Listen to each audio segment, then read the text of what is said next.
hilinga, walang pinoprotektahan, walang kasinungalingan, serbisyong totoo lang.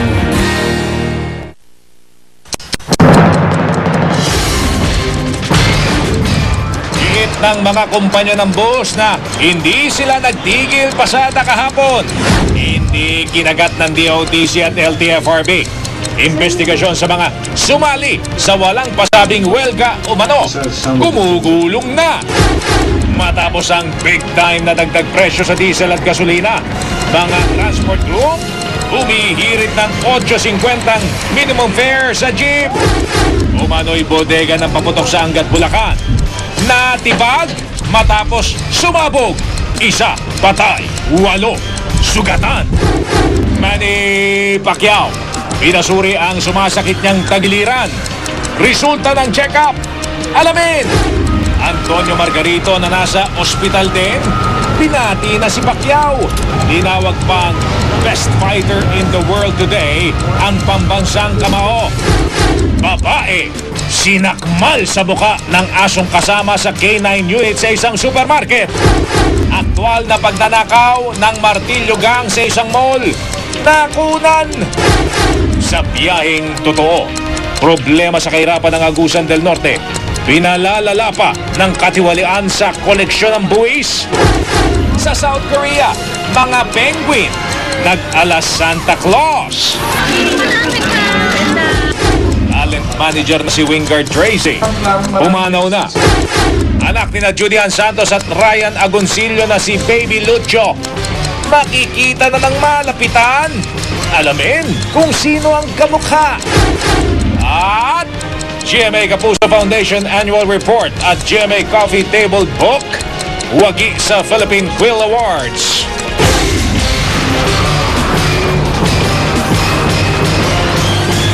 Mula sa GMA Network Center, narito si Mel Bianco, Mike Enriquez. Ito ang 24 Oras. Ang inyo pong nakukuha ay o napapanood ay kuha mula sa Los Angeles sa California. Ayan po ang pagsusuri sa ating pambansang kamaong Manny Pacquiao. Binebendahan si Pacman. Sumailalim din siya sa tinatawag na magnetic resonance imaging o MRI. Nananakit kasi ang tagiliran ni Pacquiao dahil rin sa mga tinamo niyang suntok. Matitinding suntok galing kay Antonio Margarito. Ang kalagayan ni Manny Pacquiao ididetalye namin maya-maya lamang.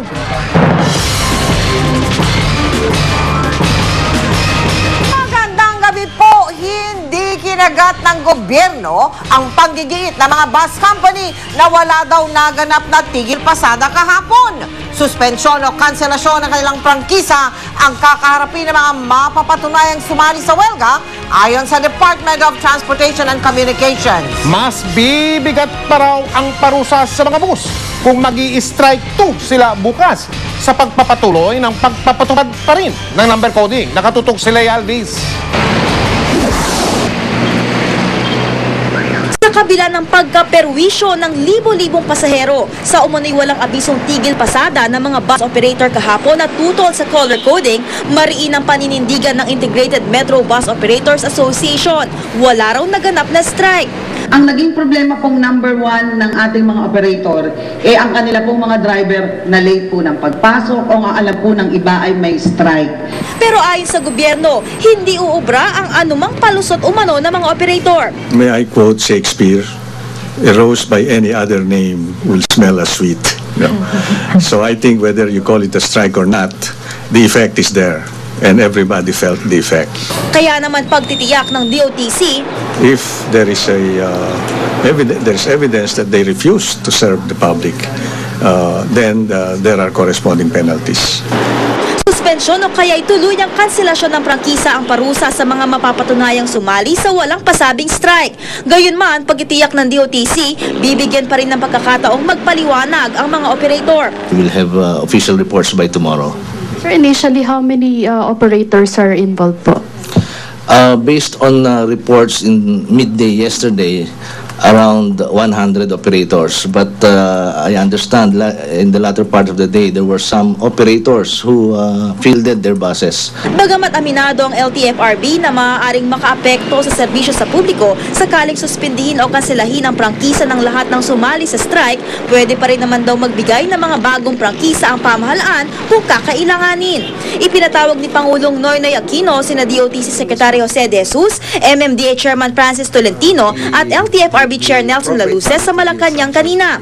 Utos ng Pangulo, ituloy pa rin ang number coding sa mga bus pero hanapan ng solusyon ang perwisyong kaakibat ng usapin. Dapat daw makipagdialogo pa rin sa mga bus driver at mga operator para pakinggan ang kanilang hinaing. Tuloy po yung number coding. Ang dialogue po, iba yung pag-uusapan. Paano tayo makakatulong sa kanila, paano rin po sila makakatulong sa general public. Pati ang pagkuha ng mga private traffic enforcer pinag-aaralan. Pero babala ng pamahalaan sa mga balak mag-strike to bukas. Mag-isip-isip dahil baka mapabigat lalo ang parusa sa kanila. Lea Alves, Nakatutok, 24 Oras. At kahit pa raw hindi mag-strike ang mga bus, mahihirapan pa rin sumakay ang libu-libong pasahero bukas at sa mga susunod na araw. Ayon po yan sa Metro Bus Transport Club. Ang sinisisi ng grupo, ang number coding. Nakatutok si John Consulta. Epekto ng number coding scheme ng MMDA at hindi ng strike ng mga bus company sa Metro Manila ang naramdamang kakulangan ng bus kahapon. Ito ang giniit ni Atty. Grace Aducul, tagapagsalita at abogado ng Metro Bus Transport Club. Ang Metro Bus Transport Club ay binubuo ng mahigit 29 na kumpanya ng bus sa bansa. Sa dokumentong ipinakita ng grupo sa GMA News, lumalabas na nasa 447 units ang bilang ng bus na apektado ng number coding kahapon.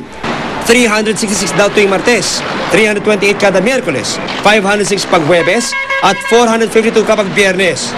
Ayon kay Atty. Grace Aducul, kung imumultiply ang bilang ng mga bus na nakagarahe dahil sa coding sa 500 bus, libo-libo talaga ang bilang ng paserong maapektuhan.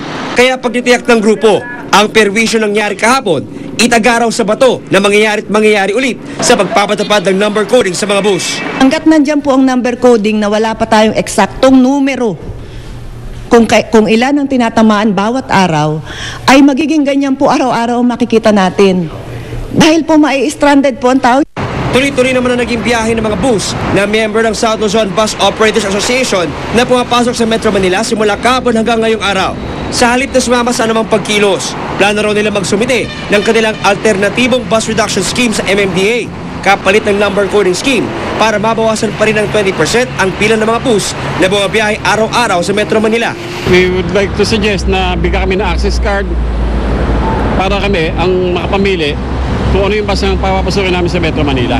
Public convenience kami. Gusto namin makapagservice talaga sa pasahero nang tama lang na inatasa kami ng batas. Iba-iba naman ang naging damdamin ng aming mga nakapanayam na bus driver hinggil sa pinapatupad na number coding.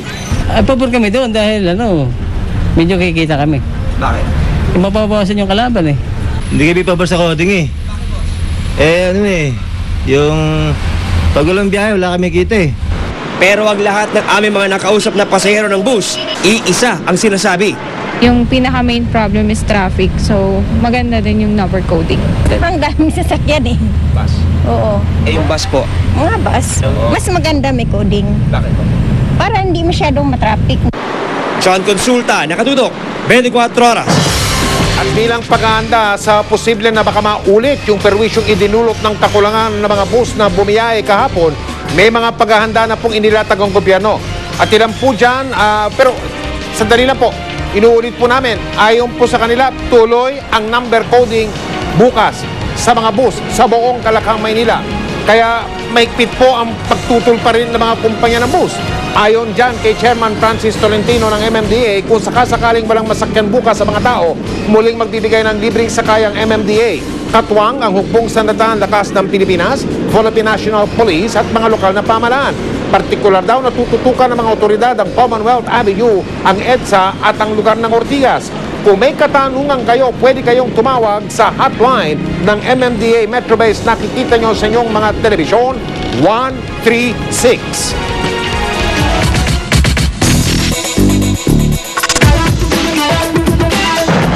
Mga kapuso, dinala po sa ospital ang ating pambansang kamaong Manny Pacquiao. kasi nanakit po ang kanyang tagiliran at dulot na rin niya ng mga matitinding suntok na tumama sa kanya galing kay Antonio Margarito. Mula sa Los Angeles, California, nakatutok si Sports Saksi, Chino Trinidad. Malaki nang ipinagbago ng tindig ng pambansang kamao kung ikukumpara ito doon sa nagdaang giyera kontra kay Antonio Margarito sa Texas noong nakaraang Sabado, linggo ng umaga sa Pilipinas. Unti-unti nang humuhupa ang pamamaga sa kanyang kanang kamay, umiimpis na rin, pati ang maga sa kanyang mukha. Nakakagalaw na rin ito nang hindi na nangangailangan pa ng aakay sa kanya. Ngayon pa man, nais makasiguro ng kanyang may bahay na si Jinky, pati na rin ang malapit na kaibigan at attending physician ni Pacman na si Dr. Regina Bagsik na walang pinsala ang kanang bahagi ng katawan ng pambansang kamao. Kaya't kanina, pinayuhan ng tanyag na boksingero na magtungo sa ospital at dumaan sa pagsusuring medikal. Wala mukhang muscle trauma lang. Nagulat ako sa yung recovery. Kahapon parang bugbog na bugbog, ngayon parang... Okay, malakas ang katawan. Talagang okay na nga ang bagong WBC Super Welterweight Champion sapagkat siya na mismo ang nag-drive papunta ng Downey Regional Medical Center kung saan siya dumaan sa MRI o ang Magnetic Resonance Imaging para masuri ang internal organs. Sa MRI, malalaman kung may pinsala ang mga ito. Matapos ang MRI, lumabas na negatibo sa anumang fracture si Pacman. Strained rib muscle lamang daw ang nagbibigay ng sakit sa pambansang kamao. Sanhi ito ng mga matitinding body shots na tinanggap ni Manny mula kay Margarito sa kanilang 12-round encounter. Mula sa Los Angeles, California, Chino Trinidad Nakatutok, 24 oras. Nakakuha ang GMA News ng video ni Antonio Margarito nang isugod siya sa ospital pagkatapos ng laban nila ni Manny Pacquiao. Tanggap naman ng tinaguriang Tijuana Tornado ang kanyang pagkatalo. At kahit na nasa ospital pa rin, nagpaabot pa siya ng pagbati sa tinawag pa niyang best fighter in the world today na si Pacman. Nakatutok si Chino Gaston.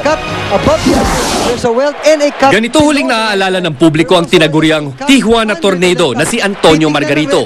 Basag ang mukha, halos pikit na ang mga mata, bunsod ng matinding bugbog na inabot sa pakikipagtuos kay pambansang kamao Manny Pacquiao. Kaya naman hindi na humarap ang natalong Mexicano sa press conference pagkatapos ng kanilang laban. Pero ayon sa kanyang kampo, nasa mabuti namang lagay ang Tijuana Tornado. Pero sa video na ito ni Edgar Gonzalez ng myboxingfans.com, makikitang inihiga sa stretcher ang isang lalaking nakatalukbong ng puting tuwalya. Kuha raw ito kay Margarito pagkatapos ng laban sa Dallas Cowboys Stadium. Nang mastrap na sa stretcher, isinakay ito sa ambulansya. May malay naman siya at nagagalaw ang mga kamay.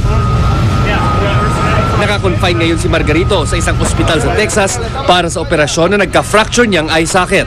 Pero kahit naka-confine pa, nagpaabot siya ng pagbati sa pagkapanalo ni Manny Pacquiao. Sa kanyang congratulatory statement, sinabi ni Margarito na ibinigay niya ang lahat sa laban, pero sadyang hindi siya pinalad manalo laban sa tinawag niyang best fighter in the world today na si Manny Pacquiao. Nagpasalamat din siya sa mga sumuporta sa kanya. Pagkatapos operahan sa eye socket, balak ni Margarito na magtungo sa California bago tuluyang umuwi sa kanyang hometown sa Tijuana, Mexico. Chino Gaston Nakatutok, 24 oras.